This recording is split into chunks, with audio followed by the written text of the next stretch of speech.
are back, rocking and rolling, folks, on a Monday. Hottest show on the streets, in my own words, the podcast with yours truly, Stephen M. Smith of Touchdown Alabama Magazine. And want to remind you to be sure you give a thumbs up, like the show, and hit that subscribe button on YouTube. That lets us know here at TDA to continue pumping you out the best in news, notes, information, and content on your Crimson Tide. Also, if you haven't done so already, go to touchdownalabama.com, touchdownalabama.com, to check out the March Madness bracket we have for you, Touchdown Alabama Magazine. Despite there not being any basketball March Madness, we have a March Madness bracket in terms of top restaurants and our bars in Tuscaloosa, and you have a chance to vote on your favorite restaurant, your favorite bar in the city here. Round one, you can vote up to March 18th. Voting for round one goes until March 18th, so go right now,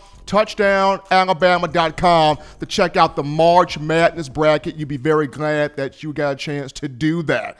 As we dive back into the conversation here, we look at the Alabama running backs for the 2020 season. And what's crazy, nobody left for the draft.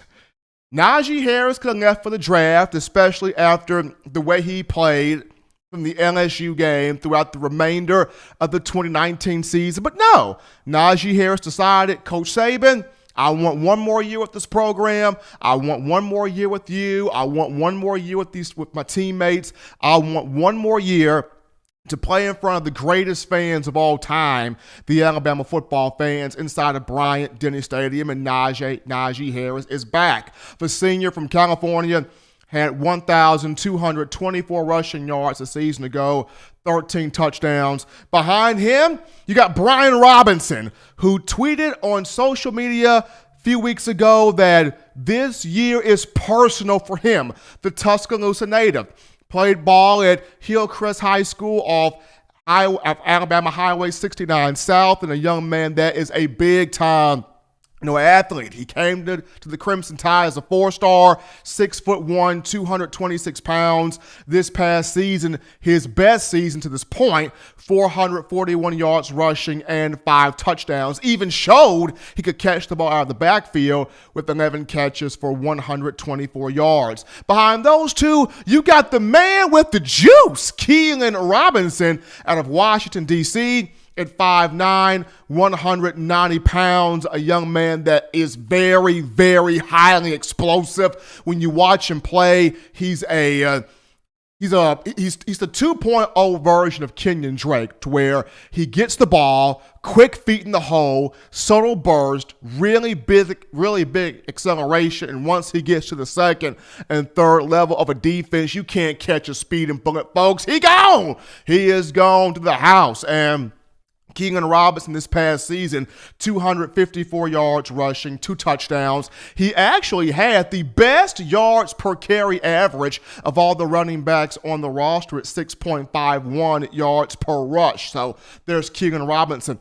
Behind him, you've got Trey Sanders, the pride of Port St. Joe, Florida, at 6 feet, 214 pounds, out of IMG Academy. And here is somebody that fans are very excited to see on the field. A guy that, if he does not get hurt in the August camp of last season, if he does not get hurt, here's a guy that would have taken some carries away from Najee Harris and Brian Robinson and could have really been a big-time factor last season, just due to he's a complete compact running back. Can run the ball in between the tackles, great power, tremendous speed, can catch the ball out the backfield. He can do a bit of everything Trey Sanders can, and just coming up in this season, it's going to be fun watching him take the field and do, what he does consistently on a continuous basis on Saturdays in the fall. So that's Trey Sanders. And then you got 3 freshmen in here. You have Jace McClellan out of the Texas area, a high recruited young man that had a tremendous high school career, and somebody who is also very, very speedy, very fast, very athletic, hits the accelerator extremely well. He's got some power to his game, just really, really quick feet. Behind him, Roydell Williams, I talked about him from Hueytown high school, and a guy that I got a chance to speak with, somebody who has worked countlessly in training Williams, and he told me the body of this young man cut up, ripped up right now. It's got an NFL type body right now, and a guy that runs strong, will carry guys with him. Very quick feet, shifty guy, strong hands in terms of providing that stiff arm. A guy that totaled over 5,000 career rushing yards, 5,929 career rushing yards. He had 92 total scores, 84 rushing touchdowns. And while he's kind of taken a back seat because people talk so much about Jace McClellan and Trey Sanders and Keenan Robinson and other guys on the roster, once Roydell Williams gets his opportunity, that young man is going to be special. Really looking forward to seeing him. And then, of course, last but not least, Kyle Edwards at 6 feet, 210 pounds, out of Louisiana, a guy that I know on Touchdown Alabama magazine, our own Justin Smith, the lead scouting and recruiting analyst for the site, had him listed as a 4-star prospect. And here is somebody that has big power, big power, big toughness, got some speeds, got some shiftiness. He brings a little bit something different to the table. So for Alabama, for Nick Saban, you got 7 running backs. And I believe Coach Saban wants to keep all 7 guys. The question here will be, is how will the rotation be dealt out, right? We know Najee Harris is going to be running back 1. We know he's the first guy. But who is going to be running back 1B or running back number 2? Will it be Trey Sanders? Will Trey Sanders and Najee Harris kind of share the carries?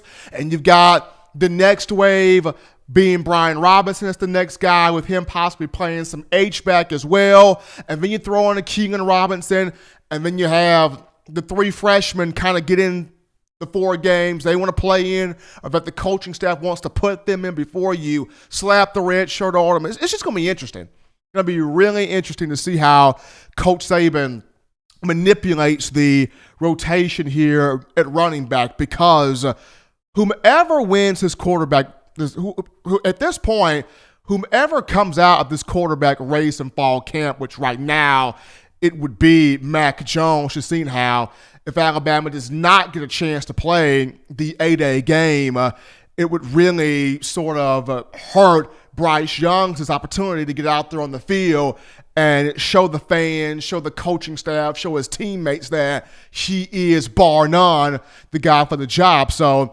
if we go into fall camp with no spring period, as we're still waiting until further notice, but if we go into fall camp and it's Mac Jones being the guy, which he definitely sets up as the guy, then the best help for a quarterback would be a very strong run game, a very strong offensive line. Alabama's going to have the offensive line intact, but this run game led by Najee Harris, to whom the one thing that the fan base would like to see from him is a bit more power.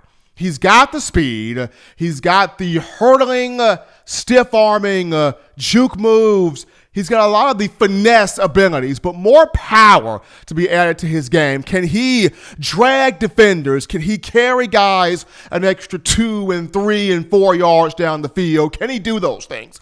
Can he have guys jump on his back, but he's still pushing the pile? He's still carrying guys. So can Najee Harris have more power to his game? That's the thing for him. For Brian Robinson, can he really sort of step up and be that bona fide number 2 guy, fend off a Keenan Robinson, fend off a Trey Sanders, and be that bona fide number 2 guy? Because much like Najee, Brian Robinson's trying to create a first-round draft stock for himself. And then for Trey Sanders, the biggest thing for him, can he stay healthy?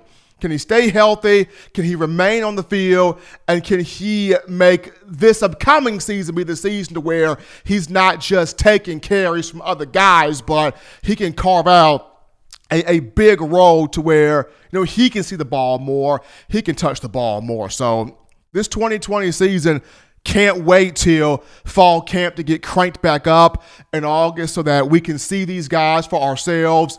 Yours truly of Touchdown Alabama Magazine. I can't wait for the first open practice that first week of August where it's going to be hot as a bottle rocket, but I'm going to be able to get out there on that field, see these running backs, see who's looking the part, see who's looking sharp, and just see how this depth chart stacks up here on the field. But we take our next break here on In My Own Words. But upon our return, we dive back into your phone calls, tweets, text messages, thoughts, and concerns in the YouTube chat line, folks. Right after this.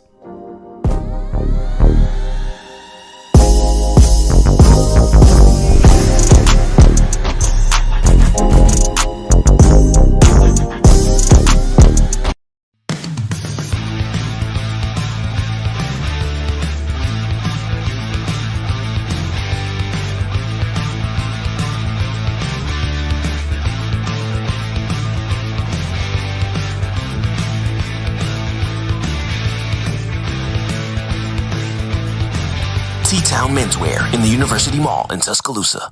Touchdown Alabama Magazine is Alabama football's premier publication. A subscription to Touchdown Alabama Magazine is the perfect gift for any Alabama fan. For exclusive news and information, recruiting updates, a free annual print magazine, and more, go to touchdownalabama.com and click join. Only $5.95 per month or pay $49.95 for a full year subscription. That's a saving of almost $22. Make sure to subscribe before it's too late and get our new freshly printed end of the year magazine issue. Go to touchdownalabama.com today and roll Tide. Thank you for watching Touchdown Alabama Magazine's YouTube channel. To continue to get the best in the Alabama football content, subscribe here and turn on your notifications to stay connected with the hottest shows covering your Crimson Tide.